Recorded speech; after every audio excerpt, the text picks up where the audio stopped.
This one time when I was like 18-ish, I smoked weed with a bunch of people. Now, this wasn't an unusual occurrence. I typically have my normal smoking weed group.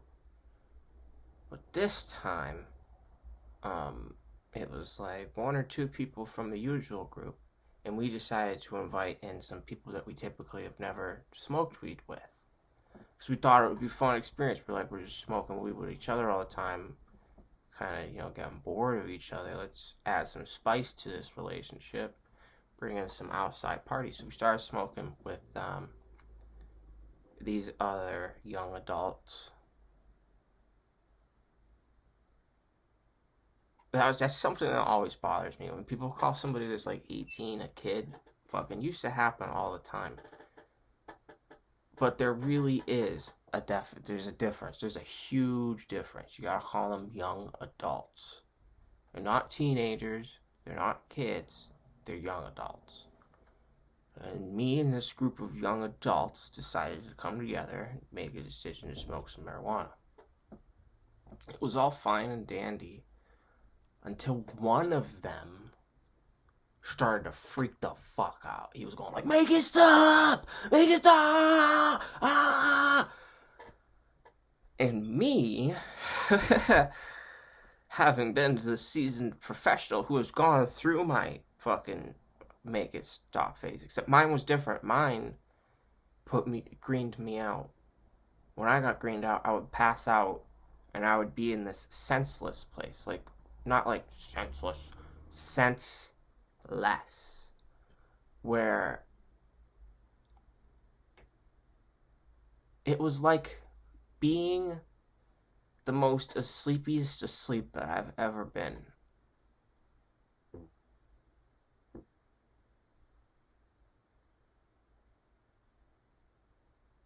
And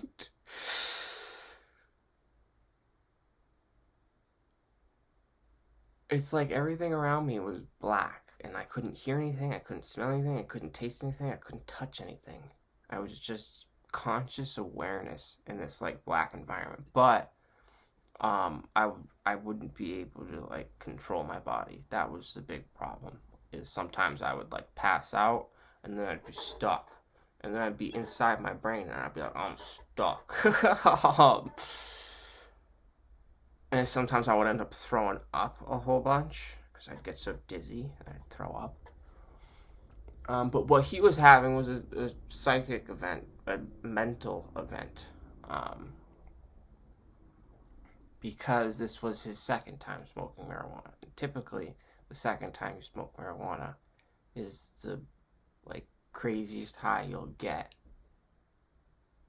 because your body is aware of what the substance is and all the places that it fits, but it doesn't yet have a tolerance to it.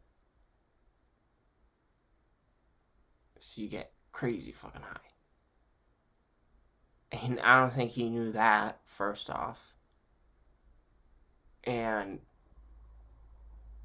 second off, marijuana has this like capability of somehow unlocking empathy, or like this kind of parasympathetic nervous system where you start suddenly picking up a lot more cues from your environment. And he was having like cue overload, and it sucks because I could see, not like literally a fucking physical manifestation, but like I could see situationally. I had the situational awareness to know exactly what the fuck was messing with him, but I didn't have enough personal belief in myself, enough like, there's like a R word that I can't think of right now, but it's kind of like gumption, self-esteem. I didn't have enough gumption. I'm gonna go with that one. That one feels the best, to speak up and be like, commandant of the situation. Say like, yo, pull the car over. Let's go to we need to stop at that field right there. We don't need to go to a park. We need to stop at the closest peaceful place that there is. We all need to get out of the car. He needs to sit down on the ground by himself. And then we need to separate ourselves for just like a couple minutes by 5 or so feet. And we all need to quiet our minds. Because all of our minds are chattering away. And it's creating this energetic noise that he is now sensitive to. And I don't know how to fucking explain that. And I was trying to just do it within my own mind. Like, hold on, I can do this. Because I didn't realize that I wasn't the only one whose mind was also racing. I assumed that everybody else's mind in the car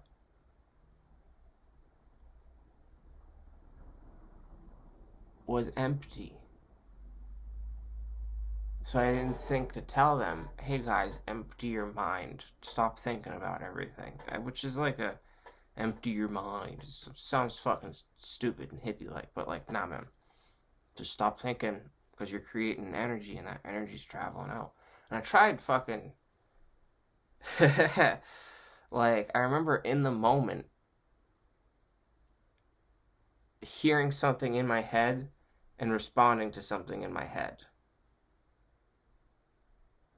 And then he freaked out loud, and I was like, oh, fuck, okay. I was like, shit. Because he started freaking out in the psychic sphere. And I started hearing something like, oh my god, I can't handle it. And I was like, just take a deep breath and calm down. And then that's when he was like, I can't handle it. Out loud. I was like, chill out, we can do this.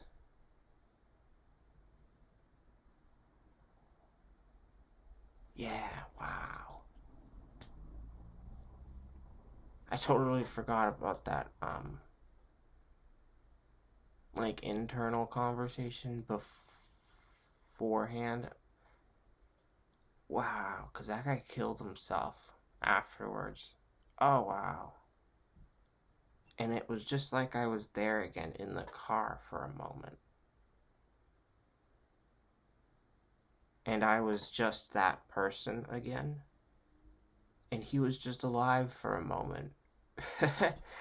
And I was just like, yeah, let me go talk to him. But now I can't because he's dead. Because he killed himself. Because he couldn't handle the brain. I don't even know what was going on because I didn't really talk to him. We didn't really talk much. I thought it was weird that he was hanging out with me at all in the first place because he fucking cut me off at first. So I was like, you're just hanging out with me because I'm the weed smoking guy and you want to smoke weed. So.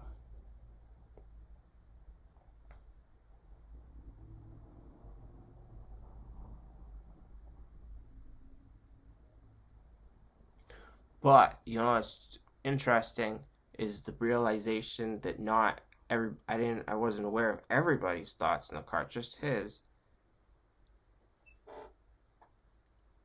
is indicative of something else, that maybe it's not psychic, maybe it's some kind of delusional thing, or maybe we're only tuned into certain kinds of waves based upon our experiences and stuff, and he was giving off a particular kind of wave that I'm well adept at handling. So I perceived it and understood it. But to the others, this wave was very misunderstood. They were like, we don't know what the fuck to do. And I was like, well, we're in a moving box full of people. That's gonna make anybody smoking weed freak out. That was like one of my biggest gripes too. When I like greened out, my second time smoking weed, I wanted them to just stop and stay in one fucking spot. They were driving me around all fucking crazy like. I didn't have enough wherewithal to tell them, stop. I need to fucking stop for a minute and just sit here. Nobody's fucking chasing us. Nobody fucking gives a shit that there's some kids smoking weed. That's the thing about weed, though, is it makes you paranoid. And then everybody's like, we're being chased. We gotta get the fuck out of here. And meanwhile, it's like, nah, man, just sit here for a fucking minute. And I was greening out, and I didn't have enough energy, but I knew what I wanted. So they were started pulling away, and I fucking like mustered up all of my strength, and like thought I was slamming the car into park, being like, no, stop. But all I got to was reverse. Like, I couldn't make it. I didn't have enough fucking energy to make it to park. I went, I pushed the fucking shifter because I didn't want to move. I didn't want to move from that spot. The fucking feeling to move was completely unnecessary. And I needed to figure out what was happening inside my head. And the more they moved me around, the more I couldn't figure it out. I was just about to get to figure it out, but that's because we were at a red light and then we started moving again. And I was like, no, fuck, stop. There's too much fucking momentum. There's too much fucking forces acting upon my body right now for my fucking brain to calculate, in addition to also calculating what the fuck THC is. I've always been mad about that.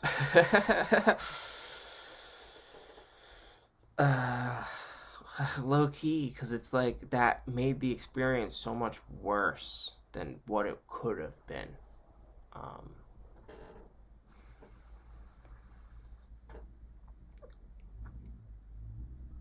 and that what was happening to him. We were tightly packed in a car with a bunch of fucking brains going off, a bunch of fucking sweaty pheromones firing out.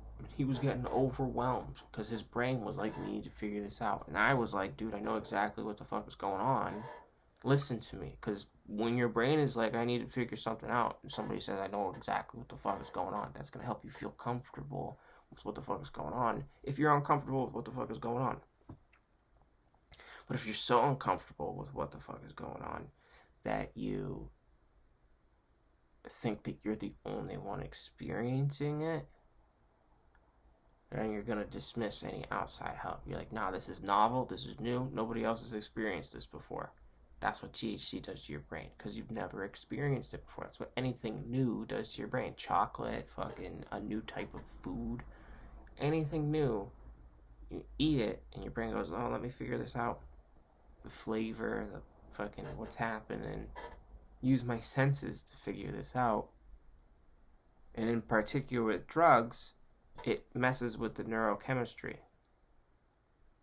So neurochemistry is how your brain forms thoughts and figures things out. And if something's messing with the neurochemistry for the first time, it's going to be inherently difficult. And you're going to think it has never been experienced by anybody else in the entire world. Meanwhile, it's just weed. And lots of people have experienced it in the same exact way. It's just a novel thing to you. And it kind of closes your mind off a little bit, because you're like, nah, man, I'm the only one ever experiencing this kind of stuff ever. And it's like, nah, man, a lot of people experience these kinds of things all the time. But what that really kind of revealed to me is the pitfalls of believing it's the fucking chosen one dynamic. I'm the only one that could. Nah, man. A lot of people are the chosen one. That's why I like how the Lego movie did it. Like, it took the prophecy of being like the one, and it was like, you're all the special, you know? You're all the special thing that makes things special because of what's special inside of you. And that's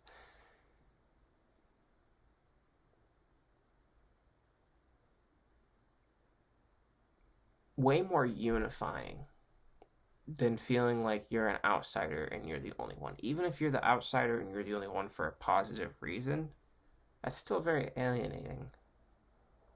But recognizing that you might be special, but everybody else is special too, makes things a lot more playful and fun. And that was kind of the issue.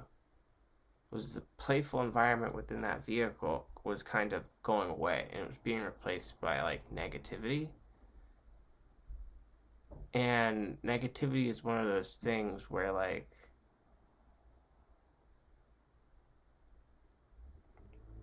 it needs to find a ground, if that makes sense.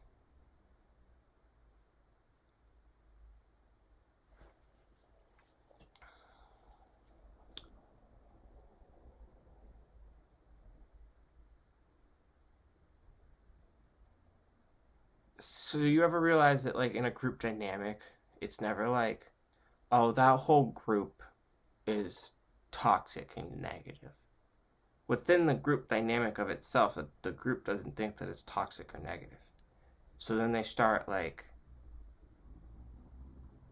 either one person will take it up upon themselves to be the negativity of the group for the group to turn against. They'll be the scapegoat of the group. One person might do that. They might choose to do that.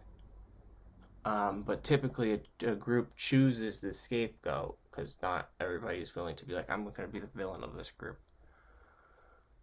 To unify them into feeling like they're good people, not that doesn't make logical sense.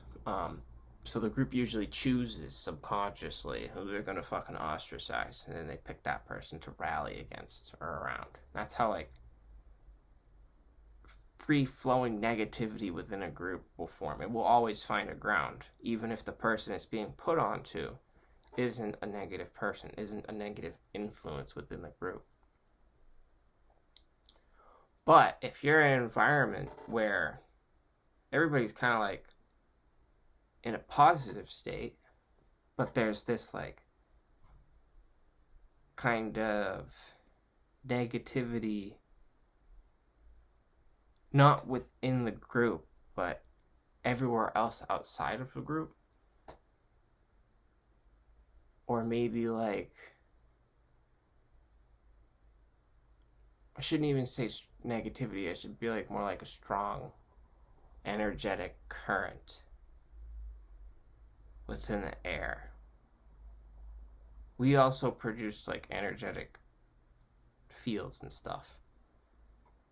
So if you feel the field coming in, somebody who's going through that kind of stuff, their thing is to be like, increase their field's potential in response to the field. And that's what was happening to him, was the lingering, like, energy in the vehicle, like the electrical energy imparted with the fucking kinetic energy from movement, all these different kinds of energy, not just like electrical system of the vehicle, electrical system of your body. Like, there's lots of different kinds of energy going on, chemical reaction energy, fucking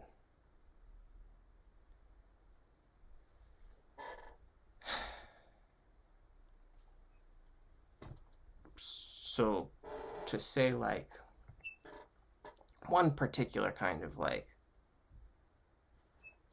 energy was affecting the situation wouldn't be necessarily accurate to the situation. Wow, I gotta take a fat shit. Oh my god. Yeah, alright, let's pause it. Whew, talk about fucking negativity in the air. Oh, my tummy feels a lot better now. I was wrestling with that one from as soon as I pressed fucking record. I was like, great, now I have the shit. That's life, though. As soon as you start doing something, all these other things are gonna pop up in your way. And that's kind of like what was happening in the situation in the car. Dude needed to take, like, an energetic dump. All the energy was piling up inside of his brain. And he wanted it to stop. He was becoming an energetic receptacle of a group.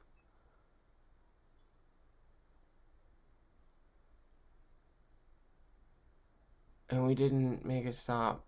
We were just like, the driver was like, I guess I'm going to bring you home now, Paul. And I was like, dude, you need to fucking stop for a second and relax. But we were driving. We just drove him home. But even when he got home, like, he couldn't get out. And that's why I was like, that's exactly why home wasn't the ideal option.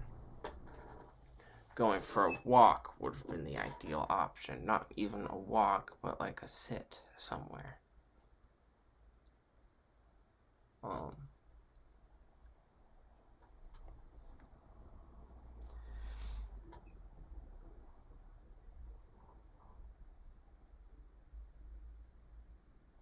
And we ended up sitting there for a little bit, and like one other person that wasn't a typical normal for the group, but was like closer friends with him, decided to like go and like watch him all night long.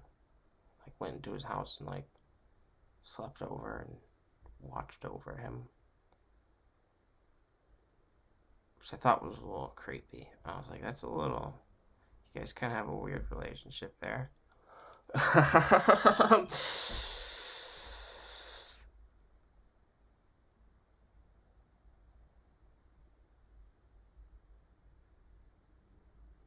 Yeah, a little fucking weird.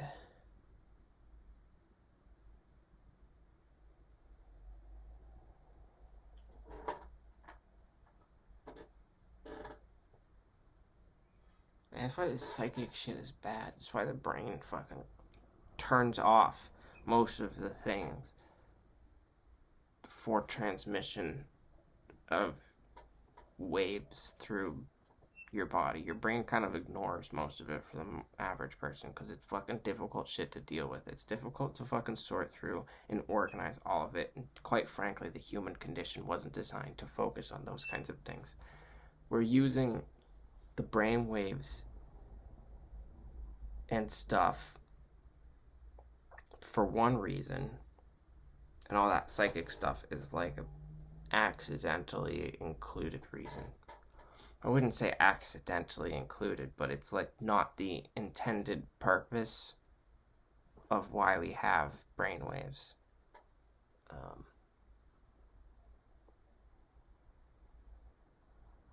There could be some argument against that. But I would also argue back that if the brain was truly supposed to be some kind of like sending and receiving thing, that it wouldn't be encased inside of a metal fucking skull. So skulls are made of calcium. Calcium is technically a type of metal. Metal is fucking insulating. All not insulating, but conductive of energy, and can insulate it since it's a fucking orb. It can insulate the brain from, you know, incoming waves. Probably ever so minutely, but enough that existence could happen. You know what I mean?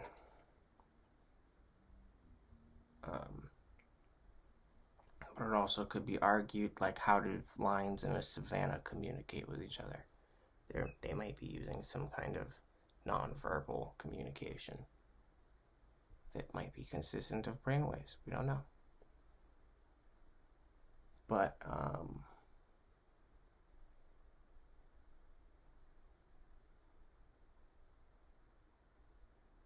it's really crazy because like your own emotional state, how you feel, can determine what cues you pick up. So if you feel extremely positive, you're going to pick up positive cues where there aren't positive cues, which may make for more positive situations, but may also make for like awkward situations because you're reading things that's way more positively than they are. Like this one time, I went to go tickle somebody that I was dating, and I went, yum, yum, yum. I was like on top of her and I was tickling her. I'm gonna eat you. And it sounded like she was laughing, but what was actually happening, and I was like, this is great, this is so fun, I love rolling around laughing. But then she snapped and went, stop! And I went, whoa. I put my hands up, I was like, what the fuck? And she started she like rolled around and she was like crying, and I was like, holy shit, I'm so sorry, I didn't know that I was freaking you out. And that was the end of that relationship. I think also when I got up and I was like, I know how to fix the situation, and put on Basket Case by Green Day, I think that was the nail in the coffin. Was it Basket Case? I gotta look it up now. Do you have the time to listen to me whine about nothing and everything at once? It was that song. And I was like, I'm the whiner. But what I didn't realize is that she would perceive that she's the whiner.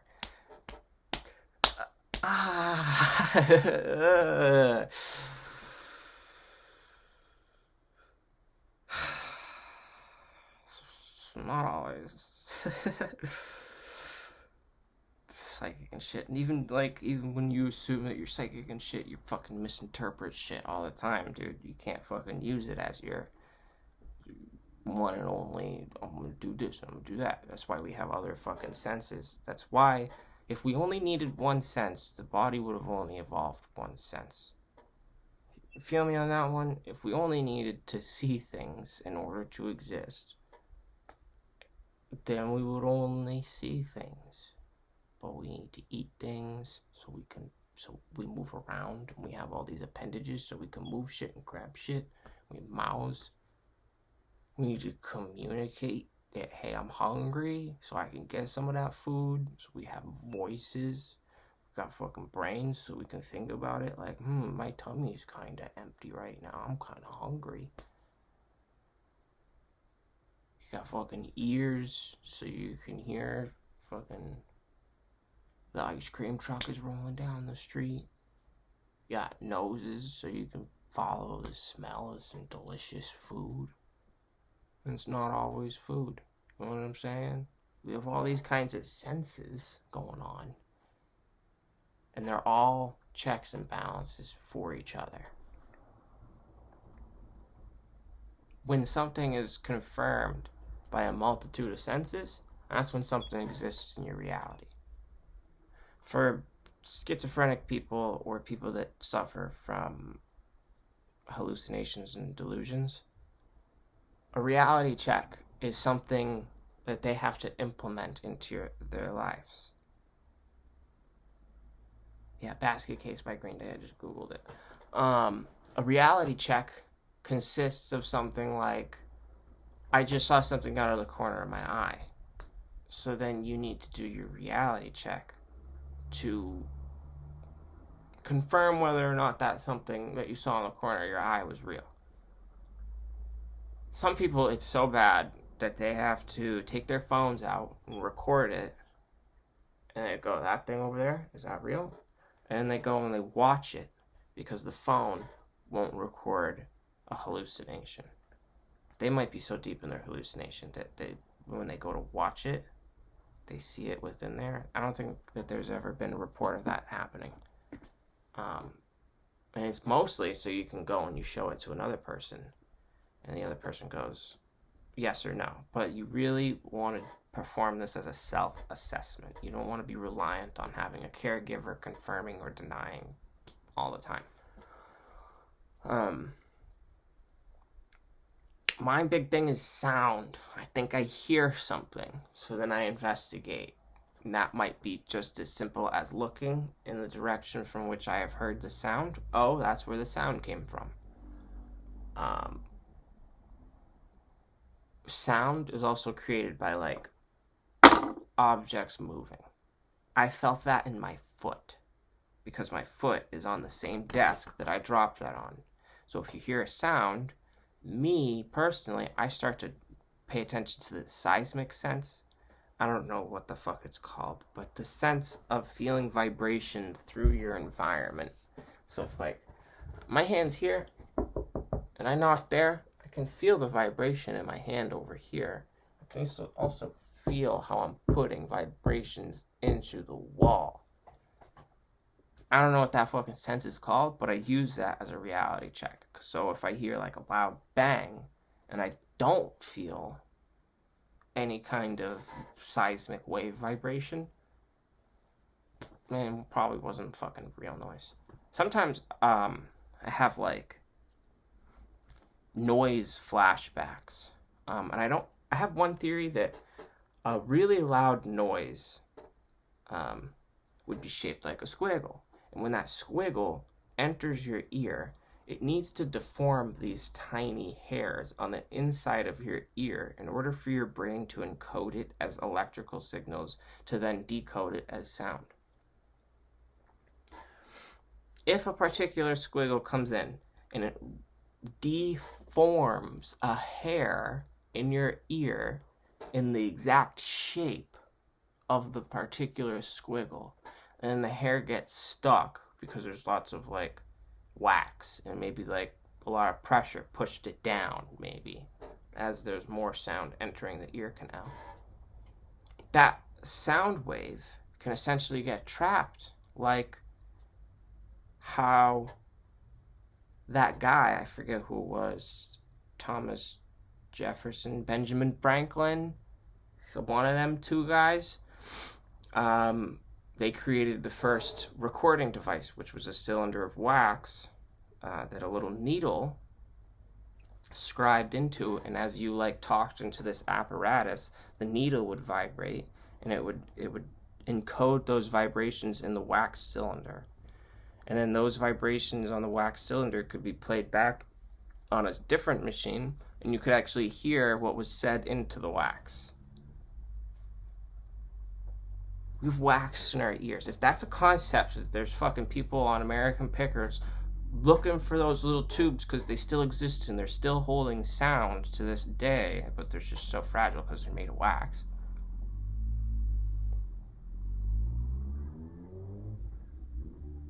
It's definitely possible then that your ear, with all of its wax and all of its little hairs that are basically plastic in ability,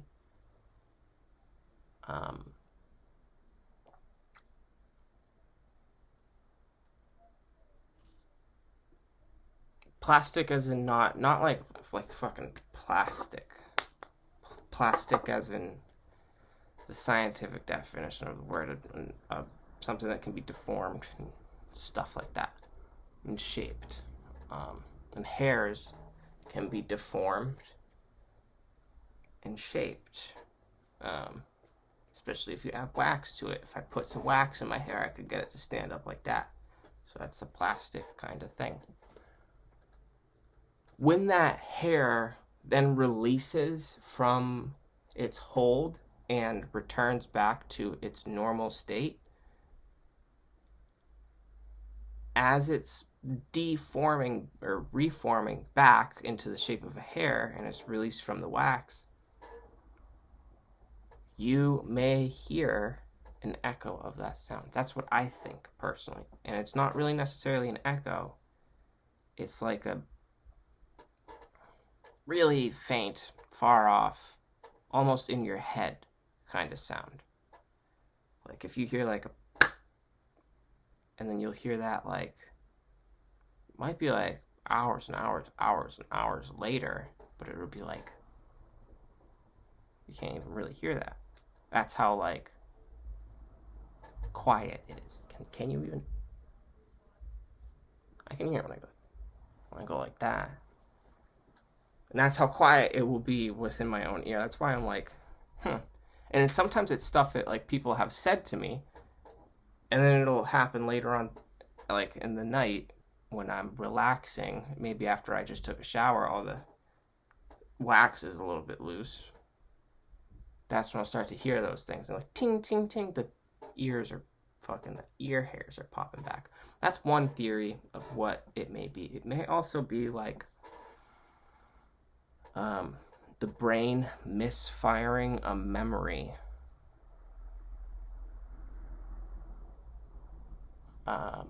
So like I said, something that somebody said to me throughout the day, my brain misfires the memory backwards. So I'm thinking that I'm hearing it again, but I'm not actually hearing it. I'm just thinking that I'm hearing it. I'm thinking so deeply about hearing it that I almost heard it. And it's like myself reminding myself, hey, you heard this thing throughout the day. But it's reminding myself in such a way that it's almost like, you can definitely feel when some sounds are inside, some are coming from the ears. There's just a different feeling to them. But like I said, though, you got a reality check, and that's what all of that really came from. When I hear those sounds, sometimes first reality check is, well, I'm in a room by myself. There's no one that could have said that. You got to use a logical reality check. But sometimes people suffering from mental health conditions don't have those logical circuits in their brain. Those circuits are not accessible to them because of the neurochemical environment of their brain.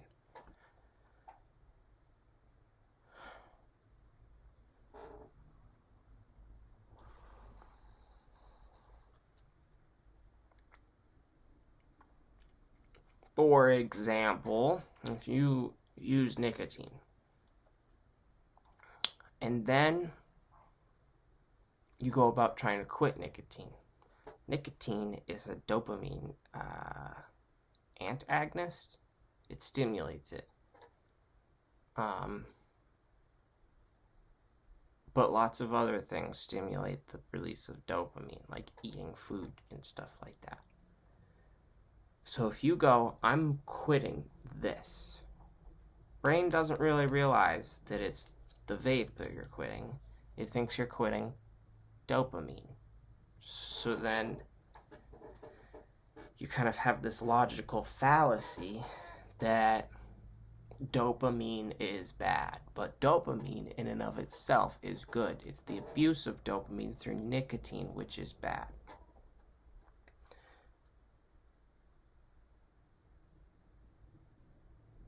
You have kind of low dopamine, it doesn't necessarily feel bad because it's leveling you out. It might actually even feel good to that's what it does. It makes you feel kind of good about it. You're kind of tingly, a little bit energetic, but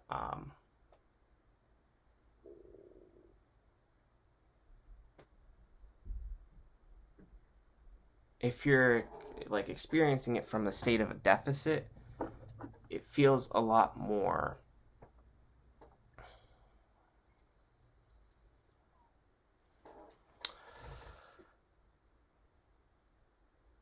normalizing, if that makes sense. Deficit means that you know what a normal level of dopamine is.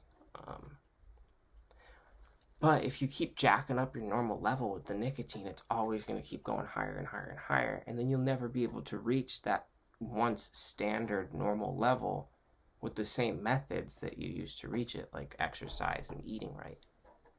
You have to go through like a kind of shit period when you do things like this. Where your brain has to restructure around the release of dopamine. You got to find new things to release dopamine, but nothing will really kind of release dopamine as on demand and as in much supply as these things will, especially because the percentages are so high nowadays. Like 5%, fuck your brain up. With 1 or 2 puffs, you're addicted because you're kind of like, you get a more euphoric rush from vapes than you ever would have gotten with cigarettes.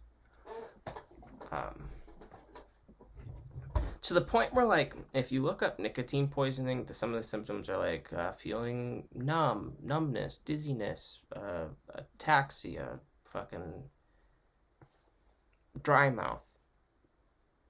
And those were the things that, like, we looked forward to when using nicotine. Isn't that kind of messed up? That we were looking forward to, like, that was what we call the nicotine rush. And it was literally the poisonous effects of nicotine. I remember one time, like, this kid hit his fix in class, and then he like got silent, and he got pale white, and he almost fucking threw up. And he put his head down, and he just stopped moving for like 10 minutes. That's not fucking cool, dude. That shit's actually like kind of scary now that I'm looking back at it, and I'm like, fuck, I can't put this damn thing down. So there's logical fallacies that can exist within your mind. So to fucking take anything at 100% without questioning it, it's kind of ignorant. without doing your due diligence to confirm its validity.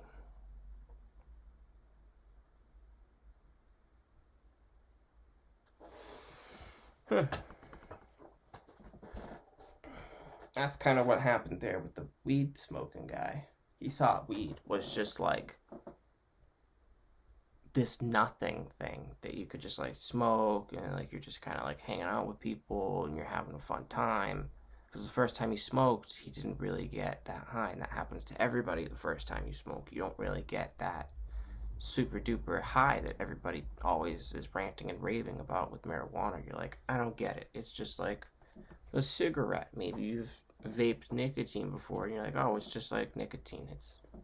I don't understand why people are smoking this stuff. You know, sometimes some people smoke like tea leaves. Maybe you're like, you smoked an herbal cigarette and then you smoked weed for the first time and you're like, they're exactly the same. Because it will feel that way the first time you smoke. He didn't do his due diligence, and the realization is that it's a fucking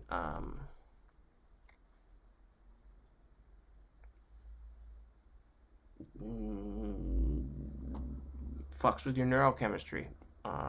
It's a hallucinogen. It's a fucking psychotropic drug. Psychotropic. Fucks with your brain chemistry.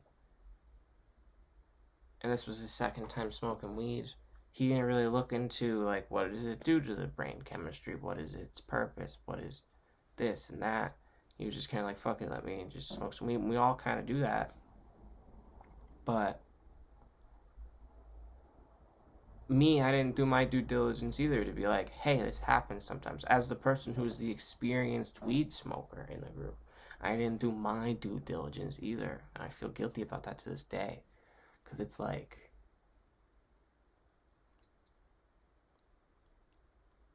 I wasn't the only seasoned weed smoker in the car, too, by chance. Everybody else was listening to the other fucking guy.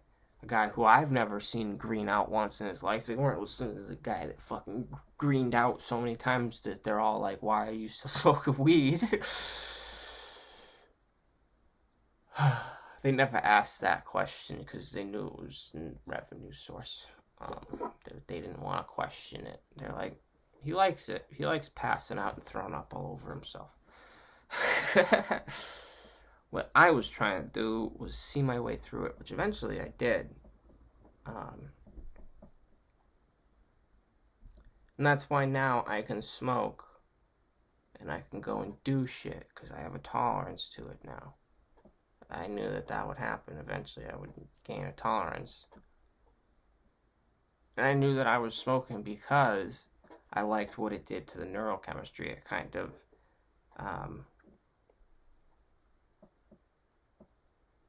It kind of regulated it, if that makes sense. But it also dysregulated it at the same time. For those periods that it was regulating it for the duration of it being the high, it was dysregulating it for every time that I didn't have marijuana. So I would feel regulated for like 6 hours. But then I'd go to bed, I'd wake up, and my brain is kind of like, oh, we're out of chemicals. Or like, I don't want to use the chemicals. So then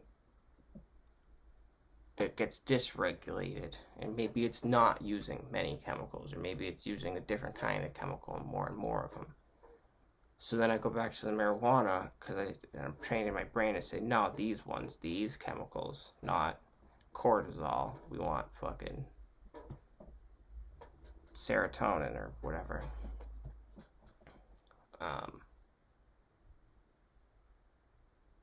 I kind of knew that I was trying to rewire my brain because of the environment that I grew up in. I knew rewiring was necessary.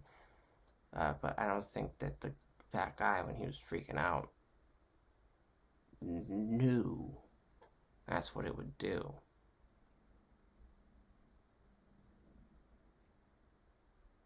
But I knew that's what it was doing, so I wanted to be like, stop, we gotta give him a peaceful environment to rewire his brain, and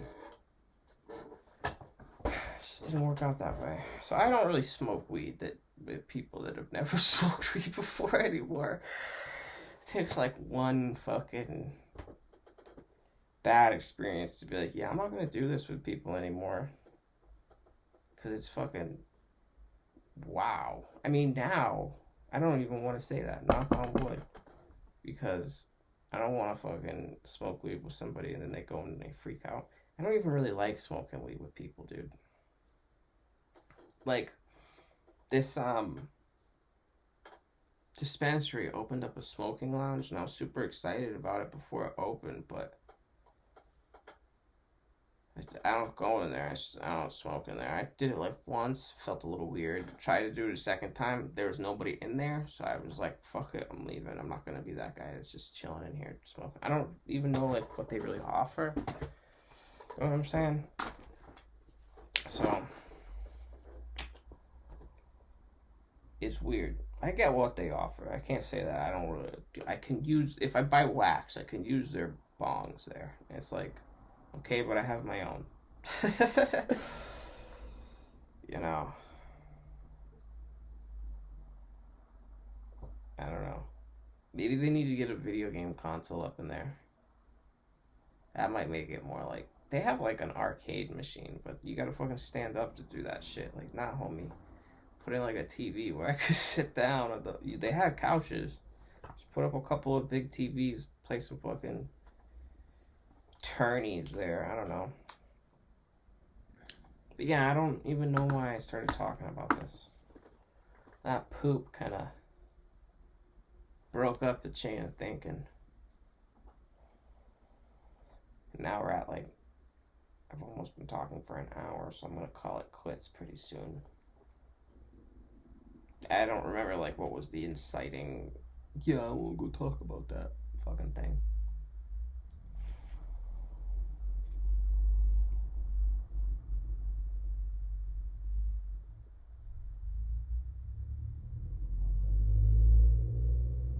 So like, yeah, our brains are probably psychic, but our brains probably ignore it because being psychic is really overwhelming in such a world with so many people and so many different ways of thinking. Like, you can wire the brain to get to the same conclusion in many different ways. Fucking cat hair, dude. Oh my god. Always getting cat hairs in my mouth.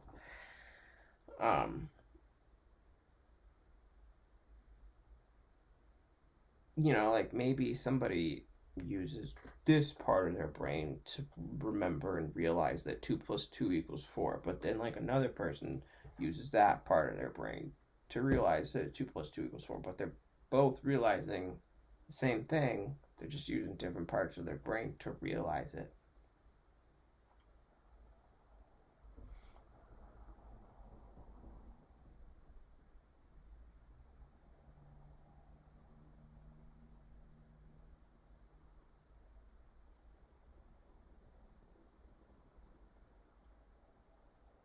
That could kind of lead to a little bit of ambiguity. Because we aren't always privy to how people are like setting up their brain environments. So they could have set something up in a part of their brain that we don't normally go to. Like we as the audience. I mean that, like you and me, the watcher, and me now. We don't normally go to this part of our brain for that purpose. We might go to that part of our brain when we're mad. They go to that part of their brain when they're happy. We go to interact with that person, us being the audience, or me personally. I go to interact with that person. My anger circuit is lighting up because they're sending out signals from that part of the brain that I recognize as an anger circuit, but they're happy. Their neurochemical symbiosis wired it up in a way that releasing that chemical at this time, at this velocity, and that fucking spin makes them feel happy. But for me, if I release, that chemical in that part of the brain, I get mad. So then I perceive it as this person's an angry person. But the reality is this person's just a happy person. So the perception can be skewed based upon the internal environment and the perspective of the viewer and of the viewed.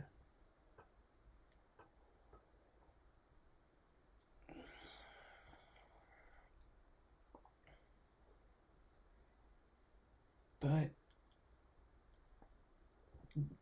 yeah, this fucking entire dude's life keeps serving as a reminder to me to do more, to be more participatory, to be more active. Because if I was more active in his life,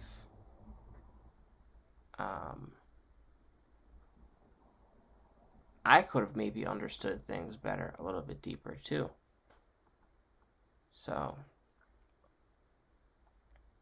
we both could have had a mutual kind of development of understanding that could have led to the betterment of both of our lives.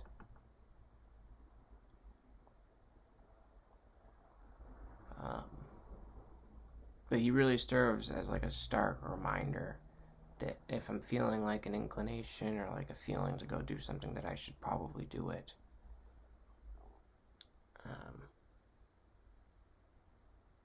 You always say I'll do it tomorrow, but we don't know how many tomorrows that we always have.